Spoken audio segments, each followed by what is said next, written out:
lagi di channel Farmakes. Kali ini kita akan Q&A itu dengan apoteker distributor di salah satu perusahaan besar farmasi yang ternama di area Purwokerto. Kali ini ada Mas Uki. Ya, Gimana kabarnya Mas Uki? Insya Allah sehat. Sehat ya? Ya. Ya, sekarang ini ada beberapa pertanyaan nih dari teman-teman Instagram. Oke. Ini terkait tentang pendistribusian obat, seperti itu. Iya, Mas. Nah, saya akan membacakan pertanyaan yang pertama ya, Mas Uki ya. Oke. Nah, ini dari saudara @rizky.ramadan_. Pertanyaannya, dalam pemilihan sebuah PBF untuk pengadaan barang, apa saja yang harus diperhatikan, Mas? Maksudnya dari PPF ke dia pengadaannya? Iya, pengadaannya. Oh iya. Oke, terkait dengan pertanyaan dari Mas siapa tadi? Rizky. Mas Rizky, ya. Untuk pengadaan di PPF kita ya, PT Pentavalen Purwokerto itu sebenarnya untuk pengadaan sendiri kita adakan itu kita ke pusat dulu. Jadi kita nggak bisa langsung membuat pengadaan itu langsung ke prinsipal. Yeah. Jadi karena kita perusahaan itu terpusat ke pusat, jadi kita membuat request atau berapa yang akan kita pesan itu misal dari rata-rata 3 bulan. Kemudian jadi ada permintaan dari prinsipal juga, khususnya rep yang ada di cabang. Kemudian kita buat surat pesanan berupa request, kemudian kirimkan ke pusat. Nanti dari pusat akan dibuat yang namanya purchase order. Nah, purchase order ini kayak SP juga, cuman dari pusat ke prinsipal. Nanti dari prinsipal akan dikirimkan ke pusat lagi, baru nanti barang yang sudah dipesan akan dibagikan lagi ke cabang. Oh iya. Berarti memang kalau semisal ada salah satu prinsipal ini yang bekerja sama dari distributor, itu semua otomatis kan bisa dia membawa beberapa produk tuh, ada misalkan injeksi, terus produk-produk CCP. Nah, itu semuanya bisa bisa kita pengadaan obat-obat tersebut dari prinsipal itu. Bisa ya, semuanya berarti. Bisa kita adakan jika itu memang kita punya kerjasama dengan satu prinsipal. Ya semua produk yang dia produksi kita bisa ambil. Untuk biasanya untuk pengadaan sendiri itu berapa per minggu atau per bulan atau per 3 bulan? Oh iya. Jadi kita termasuk PBF yang untuk prinsipalnya itu nggak cuma beberapa, nggak cuma 1 atau 2 ya, itu kita bisa sampai 10. Jadi tiap cabang itu mungkin akan berbeda prinsipalnya ya. Sebenarnya untuk kualitas atau obat yang kita akan ambil, kita akan adakan, itu memang sudah diseleksi dari pusat. Jadi kita di cabang itu sebenarnya tidak menyeleksi untuk prinsipalnya. Jadi prinsipal itu diseleksi oleh pusat semuanya. Jadi kalau kita tinggal mendistribusikan aja. Jadi kalau misalnya kita ditugasi untuk mendistribusikan dari prinsipal A, ya nanti kita tinggal mendistribusikan aja. Seperti itu. Jadi semua pemilihan atau kualifikasi dari distributornya terkait barang-barang apa yang akan kita jual, itu semuanya akan di-handle sama pusat. Jadi kita tinggal lepas, tinggal kita jual aja ke pelanggan. Jadi itu kita kembali lagi ke distributor pusatnya ya, distributor pusat, terpusat kita semuanya. Oke, sudah terjawab ya, saudara Rizky Ramadan. Kemudian pertanyaan keduanya ada dari Didi Permana 007. Mas Didi ya. Mas Didi ya. Apakah APJ PBF bisa praktek juga di apotek? Itu. Pengennya ya seperti itu ya. Jadi double job ya. Mungkin yang di pelayanan ya, seperti apotek kan bisa, yang sudah kita tahu untuk apoteker yang ada di pelayanan itu bisa merangkap ya. Nah, kalau kita yang ada di PPF, APJ yang di PPF itu kita ada kalau mau buat SIPA kayak Mas Dani ya. Kalau kita mau buat SIPA itu kita pasti harus ada surat full time di situ. Kita jadi nggak bisa double. Nggak bisa double. Jadi memang intinya kalau kita yang di PPF itu, karena kita full dari pagi sampai sore gitu ya, dari pengadaan, kemudian penyimpanan sampai pendistribusian itu kita full di situ. Jadi kita nggak bisa double.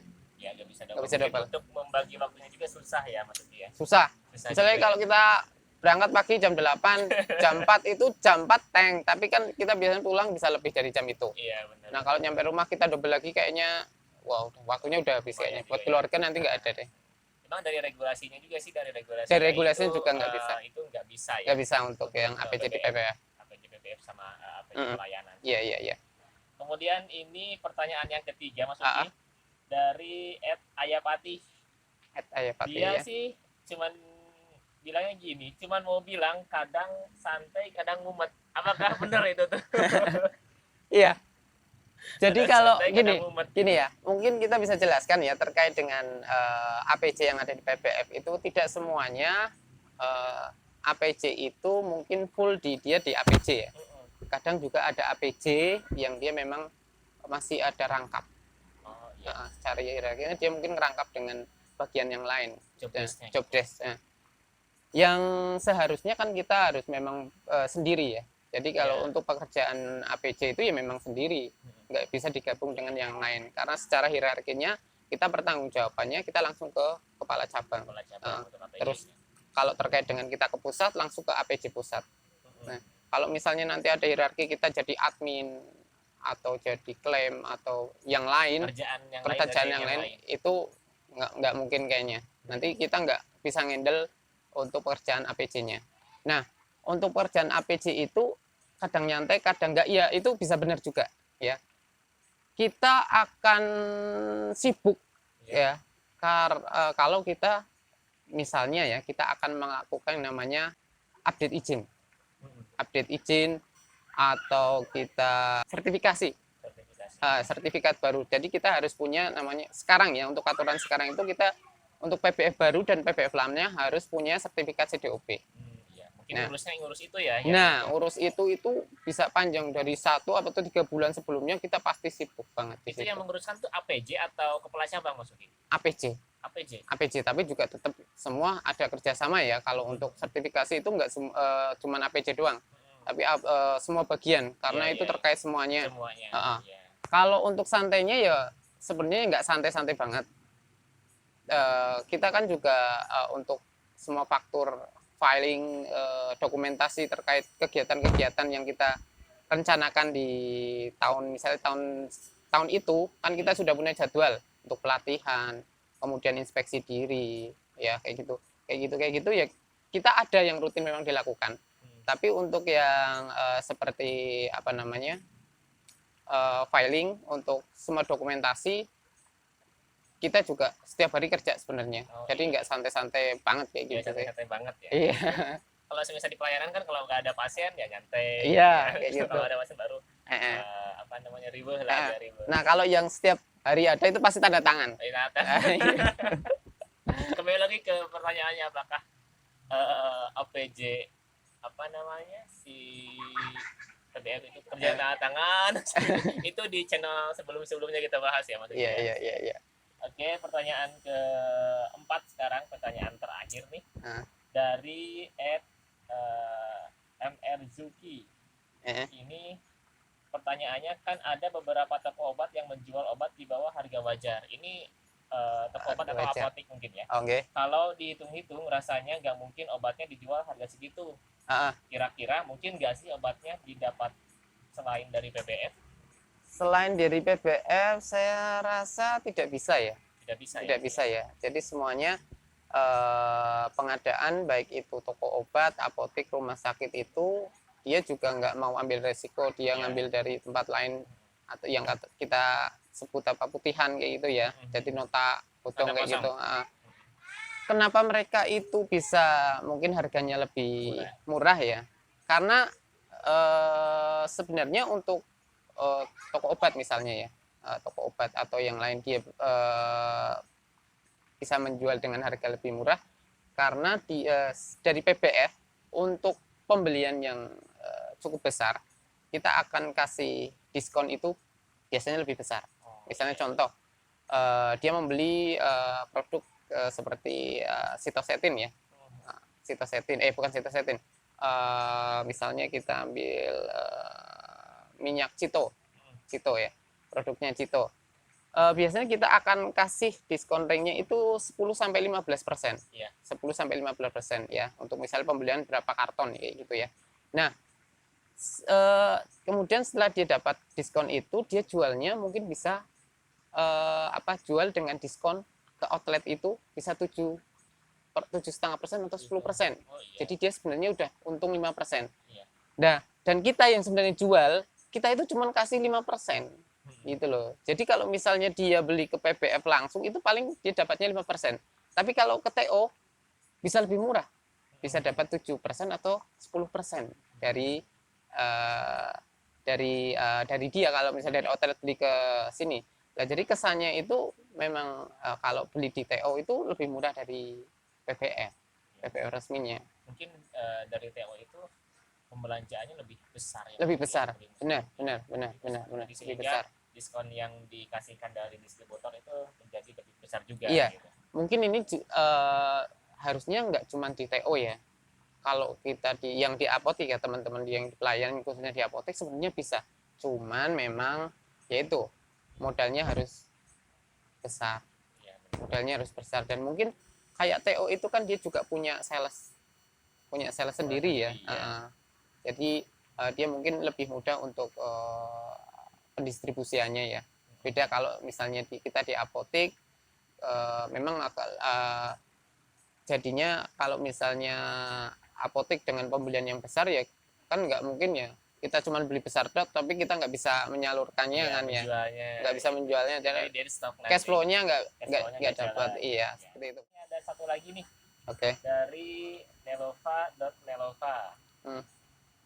Hal-hal apa aja yang mempengaruhi harga jual obat di pasaran? Hal-hal yang mempengaruhi ya harga jual obat di pasaran. Oke. Kita yang ada di cabang itu sebenarnya kita juga nggak nyeting harga ya. Semua harga itu sudah disetting dari pusat.